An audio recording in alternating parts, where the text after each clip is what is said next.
Good afternoon, Blues. Everton have gone down again at Anfield, this time 2-0. The match hasn't ended that long ago, so we apologise if we are a little bit emotional right now.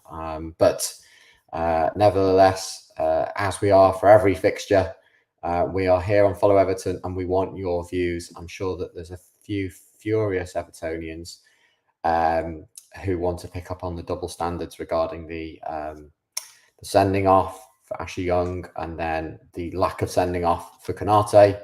But ultimately, Everton had to make adjustments to that sending off and just weren't at the races in the second half. And it's always going to be a tough task to keep Liverpool out attacking the Kop end in the second half. And I think Everton's performance throughout has been spirited. Hello, Nikki. Hi, John. Timid. I'm glad to be joined by Basil.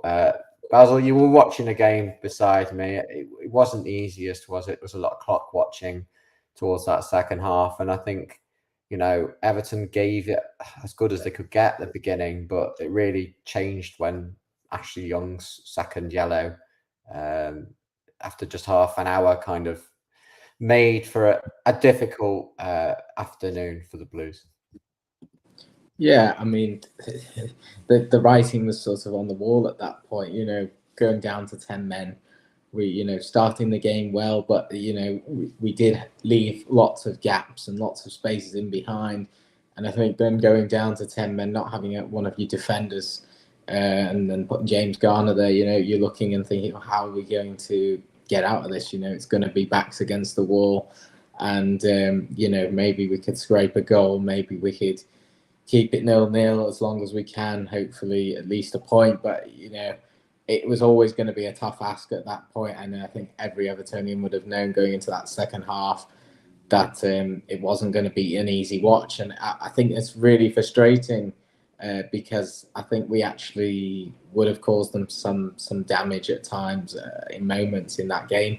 And we looked competitive. And I think once that red card goes, you're just thinking, oh, you typical, especially after, that what happened in the last round of fixtures with Liverpool in terms of the goal and the refereeing decisions and all the controversy around that. I think everyone knew once Liverpool got, a few weeks down the line, they would get something back, to get some change out of that. And I think all the Evertonians would have known, see the derby in the calendar and thought, that'll be time they will give them something back from VAR or something. So it was just a foregone conclusion. But personally, I thought we might hang on for a 0-0, and then the ref basically kills the game, doesn't he? The sending off kills the game. The critical points, isn't it? Ashley Young sending off. You've got the non-sending off by Konate. And then you've got the penalty incident, but comes after possibly should have been sent off Konate. I mean, I feel on the balance of Ashley Young's ones, it really is a sending off. But I don't know what people think. I'm sure people will say in the comments. I'm sure most will agree and be annoyed at the ref. This is a very collected opinion. We ultimately we're broadcasting, but I'm absolutely livid with it. I just, the double standards just get me. And I think that I'm not actually sure whether he's going to send off Ashley Young at the beginning. I think that it really was the fact that the Anfield Road end were putting pressure, and obviously there were sections of the main stand as well, like putting pressure on a referee to send off Ashley Young for the second yellow. And I think he did it because it was at Anfield. And then that second half, I did say to you at the time when we were watching it, I said, look, often these things get balanced out, but we're at Anfield and we very rarely get what we deserve. I do think that it was admirable in terms of the way that we performed right throughout this match. And we'll go through it in a minute, but I think that, we've come out with our heads held quite high. Things could have been different on another day. The sad story, of course, is we've played worse than that and come out with a similar result. So the result's the same. But the performance, we're saying that too often in games. The derby always feels a bit isolated. What it all means, of course, is Liverpool have gone top of the league, which hopefully won't be for many hours. And then Everton stay 16th. So that's where we're left after the international break. It was certainly a stressful day. And before the game, the usual cliches came about. The match broadcast on TNT Sport, taking over the brand new from BT, with Crouchy and Jagielka walking through Stanley Park to bring everyone as close as they can to the action. The usual cliches took place, keep it tight for the first 15 minutes. There was speak about Jagielka's fantastic finish.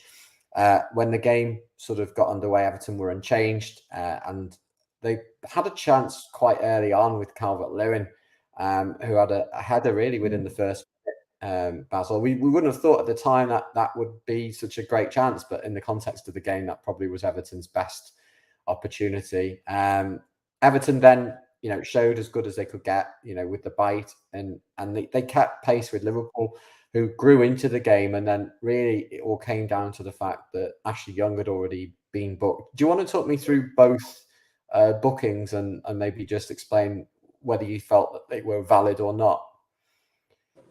Well, I think the first one, I'm trying to think now. So it's Luis Diaz, isn't it? He basically knocks the ball past him on the touchline.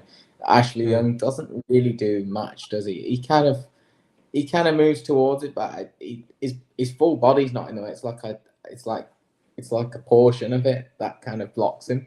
And you're thinking, well, he can't really do a lot there. He's stood there. He's run into him. It is a foul because he's about to go behind him. But for a yellow card, when it wasn't a tackle, it wasn't like a dangerous tackle. He didn't deliberately try and shove him down. It just seemed so weak to give him a yellow card. Yeah. And then the second one is another 10 minutes later. It's just coming into. He's just coming into the penalty area. He's just on the outside of the penalty area. Diaz again is running at him. Yeah, and I think he feels like he's got to put in a leg or something, and he, it's really soft, isn't it? Really for a second yellow, but you think maybe you feel like he has to give it after he's given that first one, like he's in that position, or do you think it could have been a standalone yellow? To be objective here, but if he waves him away and says, "Don't do that again," the crowd are on his back. I think there's an argument that the second one might have been more of a yellow than the first one. I'd need to see it back again, but that's what I kind of remember. But I think the ref pauses for quite a significant amount of time, more than you'd expect. If he knew it was a yellow card, he would have brought the yellow card out straight away. But he didn't. He pauses for a very long time. The crowd are up against it. It's right over there. And and then I think he just bows to pressure and sends him off. And from that moment, killed it. It does happen quite quickly, and it changes the game. I think the commentators, not many Evertonians obviously got there due to the capacity and everything that's going on. Lots of people watching on TV. I think that it did noticeably be quite a quiet crowd, but I think we look at it through our tinted lenses, if you like, and we see it like that. But it was interesting that the pundits on TV, who were Ali McCoist, Rio Ferdinand, and there were others, but they were the main pundits supporting Darren Fletcher doing commentary, and they were saying that it ruined the game, and there was definite evidence of double standard. They didn't say, oh, you're at Anfield, you're going to get that or that, but there was basically hints that this was a bit of an injustice. Of course, we weren't going to know that at the time, and Everton's commitment really was to get to half time at that point. So they had, a good 8-10 more minutes. They got to half time through good defending, really. And that meant that Sean Dyche could shuffle the pack. And I think there was probably some frustration when I came back to the TV, having cleared up lunch, and gone, what has he done here? He's taken off probably the best forward line attacking player in the half for us in McNeil, arguably, and he's taken off Jack Harrison. He's taken them both off at once, and he's put on Keane. And respect Keane for what he's done and what he's not done, but he's just done that just to fill a hole. But he's brought off the two in there. The Patterson thing is a no-brainer. You need to put right back in, otherwise you're just going to get mauled by them. And that was a lineup without Andy Robertson. Could you imagine? What did you think of those subs at half-time, Daesh? I mean, hindsight's a wonderful thing, but, we could have easily finished a lot more close than this. I was just going to say before I answer that, it's like on the yellow card situation, the amount of yellow cards that are given out for soft things these days is it beggars belief. It's just a tackle has become a yellow card, and it's just the way the game's changed. I don't think anyone really wants to see that, but it's like you're on a knife edge all the time. On the subject of the substitutions at half-time, I don't know. You can see he had a very balanced attack defense midfield side, didn't he, in the first half? Actually, could argue he kind of went for it a bit, because I think most Evertonians might have thought he would go with Garner Gay in the midfield, move James Garner to right mid and lopside it, and go a bit more pack in the midfield. And he didn't. He started with a balanced side with wingers, and I think that was pleasing. But second half, it was like he admitted, we're not going to get anything here unless we just pack the defence up. And he went 5-3-1. Calvert-Lewin was isolated, to be expected. It was very difficult to get any service anywhere. And I don't know if we got anywhere near their penalty box that half till we actually had the impetus to say you're a goal down and you've got to. You mean the last 10 minutes, the added minutes? Yeah, I don't have a significant problem with it if we escape with a 0-0 draw, because I think there was parts of that game before the sending off I was thinking this could be a 0-0 anyway, because Liverpool were getting into dangerous areas but not really opening us up, and I think we looked dangerous at times. I thought it might just counter itself out, but I don't know. But we had to do something at halftime. We had to bring Patterson on. We couldn't rely on Garner playing against Diaz for all half, and that's what he went with. The Michael Keane, it is a real strange one, isn't it? It's like, why? It's like, if you're putting him on now and there's gaps around the back line that you saw in the first half, why didn't you do something in the first half or earlier? Why did you just leave it to chance? So it just it just went to all out defense all of a sudden. I personally would have gone like a two-pronged version of that, where I would have sorted the right back issue out but kept the formation similar and kept some width. For what it's worth, I would have left McNeil on. Hindsight's just a wonderful thing. It's just that there's isolation and then there's isolation, and really Calvert-Lewin he might as well have not been on the pitch, because we're just not getting anywhere near. But credit to Everton, we stayed in the game. The three midfielders did a smashing job. I mean, to be honest, we closed the gaps, and Liverpool had a lot of the ball. We'll look at the stats in a minute, but they had nearly 80% of the ball in the game. And, we're looking at it through these tinted lenses. I was hoping to get the fun on, but we can't. Look at stats. Well, you can't look at stats, but Liverpool, they passed it about. The crowd was quiet. We closed the gaps, but we were never getting near them. And I always felt like we weren't going to get near them to the point where we were going to be a goal threat in the second half. So it was just a question of, okay, I said to you during the game, I said, okay, so what's the plan? We're going to let a goal in at some point, probably nearer towards the end, because we've seen it all before.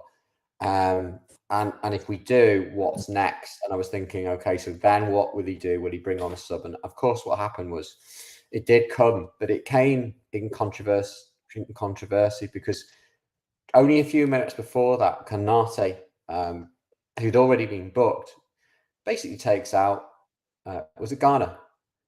He just takes him out. I don't know who it was, but he was booked for something on Onana before that. That was earlier. That was the cynical drag back, which was a definite yellow. This second one was higher up the pitch. I think it was a bit higher up the pitch. It's very similar though. I think he kind of goes to drag him. It's not quite as obvious as the first one, but he does sort of try and drag him. And for me, it's very similar to the first one. How can you not give it a yellow card? I do. Yeah. I think that's the thing. The Ashley Young one, you could make a case for it being a red card over the 2 yellow cards, a harsh one, but you could make a case for it. But then if you do that, you've got to give the Konate one. You can't do that. I think if anyone could say now that there was an imbalance between those 2 sets of decisions, if the ref had sent Konate off, nobody would be going, that was an unfair red card, because they'd have evidence of the Ashley Young one to justify it on. Now he's made this imbalanced decision, everyone's going to be talking about it. Well, it's definitely a major talking point in the game, and of course we didn't get to see what reaction Sean Dyche has handed out since that, but we could see on the touchline that he got a booking, and that he looked just as furious as every member of the Everton team and a whole fan base, really, because there was huge inconsistency there, and that he should really have just leveled up the game at that point. Of course, what Klopp did, which was pretty smart, was the German manager takes off him, and that is the sensible thing to do, and exactly what you would be expecting. At that point, there felt like there was kind of an element of cheating, at least from my point of view. It's not cheating, but it's just really not great spirit, and that was it. It's pretty much, the manager's visibly showing he should have been sent off. You don't pull your player off if you think they should have been sent off 10 seconds before. My favourite quote's just come in from P. Mac. I hope Dyche asks for a replay. We will go through all of your comments, but I really like that one. You don't get anything at Anfield. You get even less if the ball hits your hand and it's stuck out. And of course, 10 minutes after all of that, Everton kind of shoot themselves in the foot. I mean, why was Keane's rhetorical question, really? Why that's not a natural stance, is it? No, but I think the way that they pause the moment in the VAR room, it makes it look like it looks bad. But actually, if you watch the whole clip as emotion, his hand is moving because he's running, and pause it at the exact moment his hand is at its most outstretched, and then a second later the ball's come in and hit it. So yeah, but you can't really make a case for it not being a penalty in now and day and age. You've basically got to play with your arms behind your back, and up until then you're looking and thinking, Everton, backs against the wall, every man behind the ball, but it was working. It was quite effective, and I didn't really have fears that Liverpool were going to get through unless it was some scrappy thing or penalty or free kick. And little do you know, once you're thinking penalty, typical, but and it has to be Michael Keane, doesn't it? It does, and it's unfortunate. It might have happened to anyone else. I thought that the defence played really well, Branthwaite and Tarkowski, and Keane did okay when he came on. It had to be him. I think that Pawson will be criticised for this match as to whether he bottled it, whether he was up to it, and there's an element to it where he didn't actually give. He delayed on that first one, almost waiting for the crowd to give him the nod that it was a second yellow card for Young. And then he chickened out on the Konate, and then the penalty, he didn't give the on-field decision. He was called over, and of course, it's curtains. It's time to start having a look at your Lucas bottle at that point, because it's really a question of which way you should go from a Salah penalty rather than whether they're going to give it at the cop end or not. You'd have to be an idiot to think that they weren't going to give it at that point. And of course, really, we were no threat. The goal, Pickford went the right way, but the Salah smashes it in to Pickford's left. The goal was never coming from Everton, and the threat was still there from Liverpool. And Pickford made a bloody worldly save right at the end, which kept us in the game at the time, because it was still only 1-0. As well, it's 1-0, even pigs can fly out the window. And my God, that was a good save from Pickford, wasn't it? It was Yeah, it 12-30 was. out, cop end. It was a real worldly save. And I was thinking to myself before that, he's not being called into action. Liverpool hadn't had that many shots on target during the game up until that point. It turned out that they finished with 6 on target, but really they didn't have that many. And then they had that one, and then they had the Salah breakaway goal at the end, which was kind of a little bit of a almost a you can see it in your sleep before you've even watched it. So what's happened is, we've gone through that stress of the Derby week build up and all of that build up through the international weeks.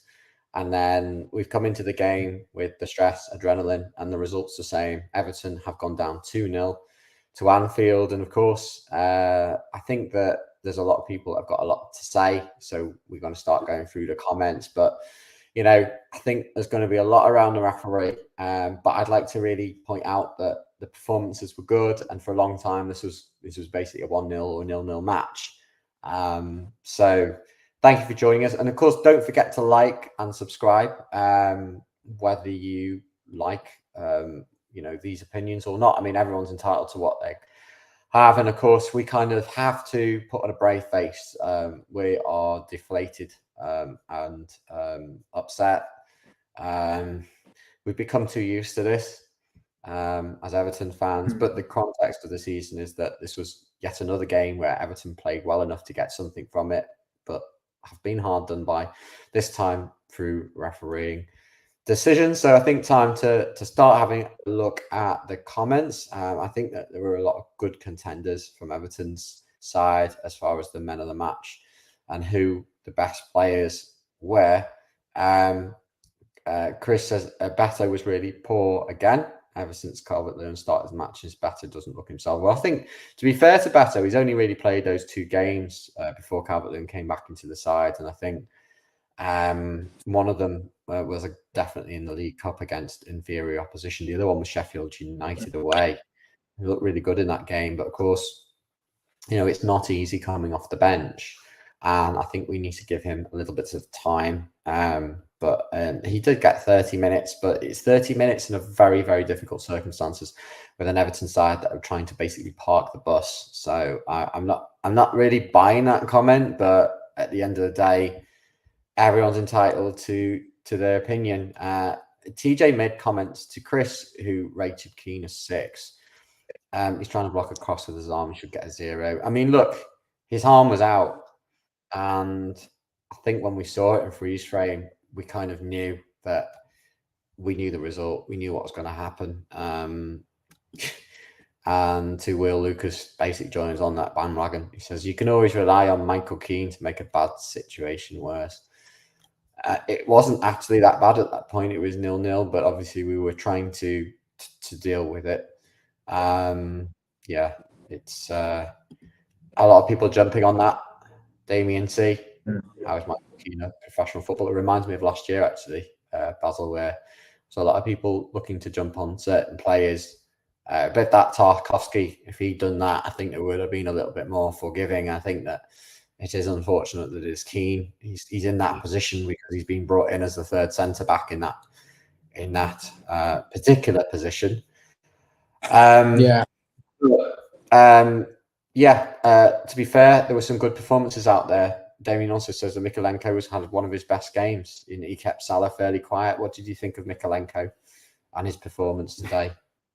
Yeah, he looked good today. He matched Salah stride for stride, really. Didn't let him get past him. He got his foot in, stopped him. He blocked stuff. I think he kept Salah fairly quiet, as Damien said, but Salah did score the penalty, so it's not really in his hands. And then by the time he got taken off at the end with those attacking changes, Salah gets in behind. So you've got to say he did quite well, but so did a lot of Everton's defence. There's a number of them who did well, particularly like Branthwaite and Tarkowski, and the midfielders were really combative. I mean, one thing I'd say is I didn't feel the Derby thing. I don't know. I just didn't really feel it in the same way I have done in a lot of derbies. It didn't feel to have that sort of bite. Neither team kind of snapping in, or maybe it's just the way that things have changed with the refereeing situation. But usually there's a bit of leniency in these sorts of matches where you can be a bit more aggressive and you see a bit more, but obviously not. Obviously, one tackle's a yellow card. Nobody's going to put a foot in. It's going to be you versus me, standoff, and the atmosphere was very quiet and everything. So I think that there's some truth in that, and Everton's kind of approach was a little bit better than I've seen previous years, where they even tried to keep the ball at the beginning, and they didn't try and bottle it basically in kind of terms right from the start. But there's a lack of homegrown or Liverpool-based players in the derby, and I think that might actually be coming through in terms of the way that we're seeing derby matches played at the moment. Be interested in everyone's thoughts on that. And of course, one school of thought is, Coleman being really the biggest commitment from our end, as far as maybe we would have been different. I thought to be fair, we've gone down here because of a refereeing decision that's put us into 10 men, a tactical change that meant we were parking the bus with very little outlet, and then, of course, difficulty in arguing that wasn't a penalty. I think we all know it was, and if it was at the other end, we'd be hardly done by it. But there is an argument to say, the best way to attack is the best way to defend is to attack, and there was none of that from Everton, and I think that's backed up by Barry's comment here. He says taking off Harrison and McNeil was stupid. Go one down, it becomes even more of a struggle. There really was no way. There's no link-up play. We were just trying to keep them behind the ball, keep them out of it. And we were good at that. And it's easy to look at the scoreline and go, okay, we've gone down 2-0. But actually, Everton were really good defensively, commendable in terms of the way that they basically played a low block. I mean, it was always going to be the case when he made those subs at half-time. But, of course, taking off both meant that there was no link-up play, and that really has cost us. Chris says that Young was 100% red card. Konate was slightly less blatant, but it was still a second yellow. You think there's some sort of grey in this, and that really we need almost like a 3-tier system, or is it just rubbish? We just, I always thought that if a player has a yellow card, that they would maybe get a warning if it wasn't like an actual terrible tackle. But usually you would get like the second yellow would have to be worthy of like 2 decent fouls to constitute it. Even if it was like possibly a yellow card, you'd usually be told last warning, 1 more from you and you're off. This was like there was nothing there. But I don't know if Konate even got a talking to. I don't remember, but didn't see. I didn't see, and of course we've not had the privilege of getting the post-match reaction. But if you have watched it, then please let me know. We will obviously be trying to get that information.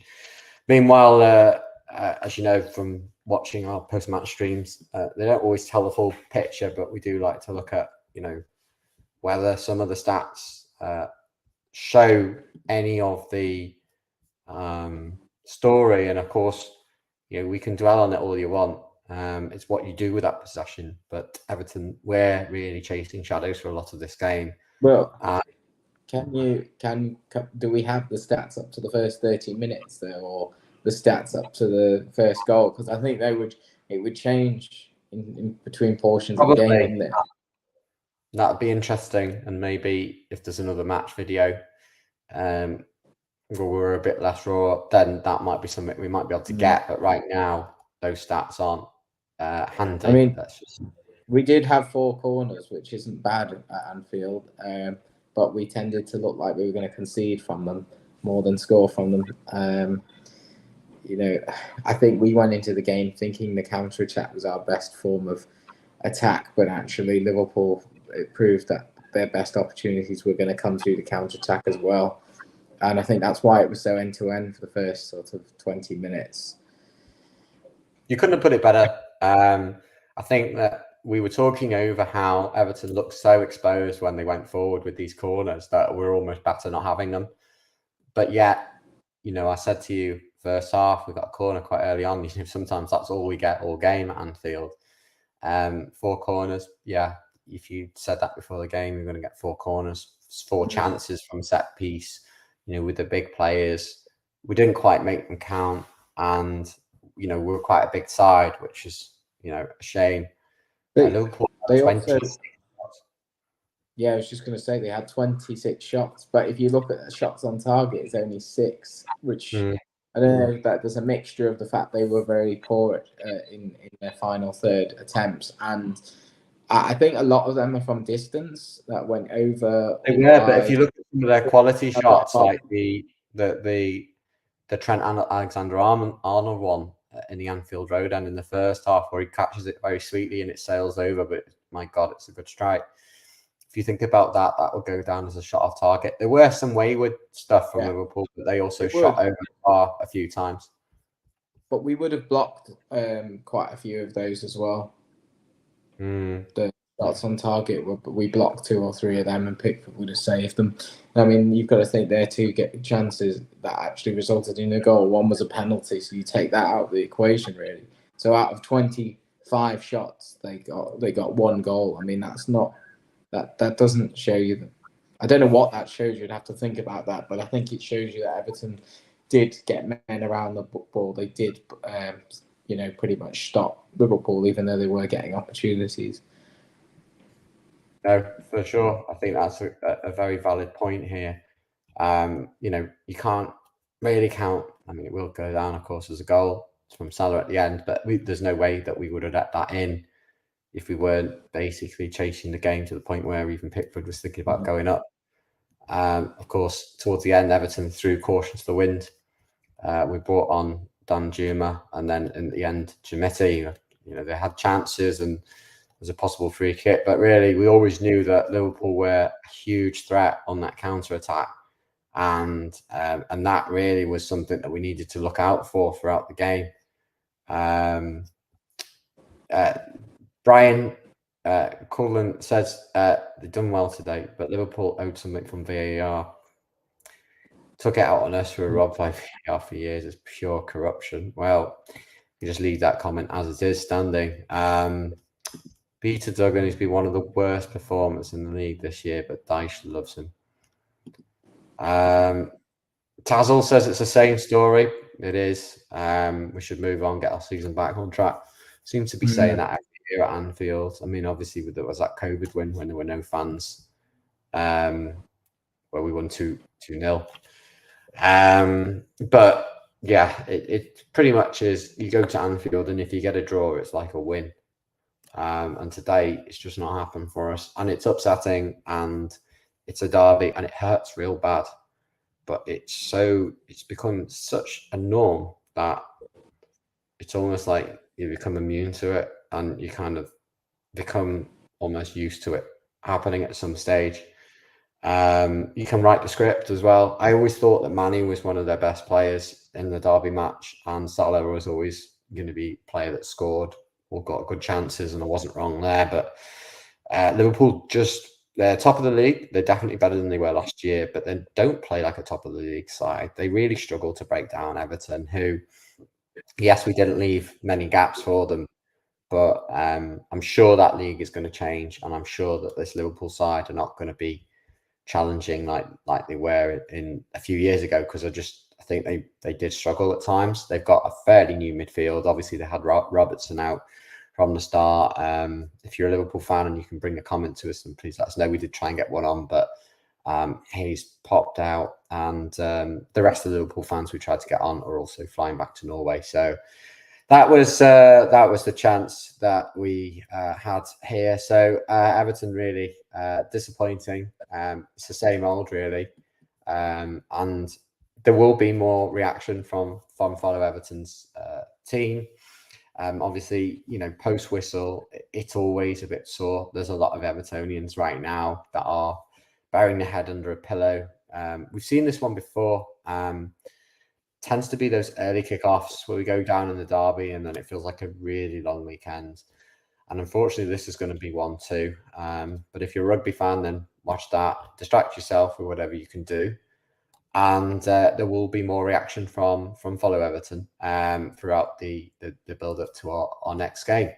So I suppose Everton have got to find a way of picking themselves up. And it's just not easy to do, is it? But they play West Ham next Sunday, 1:00. Basil, you're going to the game. Do you think Everton will be able to recover from this? Do you think it'll just be a little blip and actually the form's not been too bad? Yeah, I think they've got to get this out of the system a little bit and try and just kind of forget about it in a way. I know it seems a bit odd to say that, but I think the run of form that they've been on, they've been really competitive. I mean, the Luton game aside, but there was 3 games there where, particularly like away at Brentford and away at Villa, they can take a lot from that into this game against West Ham, and even the way they started at Liverpool as an away performance. I think they're starting to build them, and I'm positive they can get something next week. Not the easiest, but we look forward to obviously hearing your comments, and there'll be a preview in the lead up to the match. Normally we do it around Thursday, possibly Friday, for the Sunday kickoff. And of course, stay tuned to the Follow Everton. Make sure you like, subscribe, and pass the word on for those. I'm sure a lot of you will be watching this back in the afternoon with a headache following Everton's defeat today to Liverpool. Have gone down by a couple of goals to nil. Really, it was quite a lot more narrow than it sounded in terms of the scoreline, but unfortunately we've lost the game, and to make matters worse, the Copites have gone top of the league. But we don't think that'll last for very long. We've a lot of positive things to still take from the match, and we appreciate everyone that's joined us in this difficult circumstances. Basil, have you got any closing comments? Anything else to add? I just say you can go and watch this Arsenal-Chelsea game now. There's something there for you to go and try and get Arsenal to get some points and go ahead of Liverpool. Then what would that take? Just a draw. I think Arsenal at Chelsea would do that, wouldn't it? I'd have to look at the table for that, but Arsenal a level on there. Actually, as it stands, Liverpool aren't top of the league. You know how they have these sort of provisional tables, and of course, this is a time where, as if you're going to watch it on Match of the Day, which I'm sure none of you will, you kind of want to stay away from results. But there are ongoing games. One of those ongoing games is that Man City are playing Brighton, and they're already a goal up. So the provisional league means that Liverpool are not top of the league. So they are on paper. Depends on which table you're looking at. If you go to BBC or Sky, they're not. But if you look at the physical paper right now, then it would be that Liverpool are top. But in reality, City are top based on goal difference. Arsenal can go top with a win, providing that City don't win. So there is an opportunity for the Gunners to resume. Of course, City lost their last game, and they have been on a winning streak before that. West Ham, who Everton play next, they play tomorrow against Aston Villa, so Everton will have a day in hand on them. And then they also play in the I think they play in the Europa League in midweek as well. I'm sure there'll be a rotation of squad happening there, but the Villa game at Villa Park won't be easy for West Ham, and then Everton have to face them. But today it's been all about, the Merseyside derby. I think Liverpool's 99th win. It's not been the best. We appreciate everyone that's joined us. There's a lot of bitter blues. There's a lot of people that have, got it in for the ref. But ultimately, there's a lot to be proud of today. And we appreciate your company. Thanks for everyone that's joined us. There'll be more from us, from Follow Everton, from Basil, from me, Stevie. But thanks for joining us under difficult circumstances with Everton, unfortunately losing today in the Merseyside derby. From all of us, we hope you have a good weekend. Otherwise, distract yourself with something fun. Hope England reach the Rugby World Cup final, and we'll see you in the week. Goodbye for now. Bye.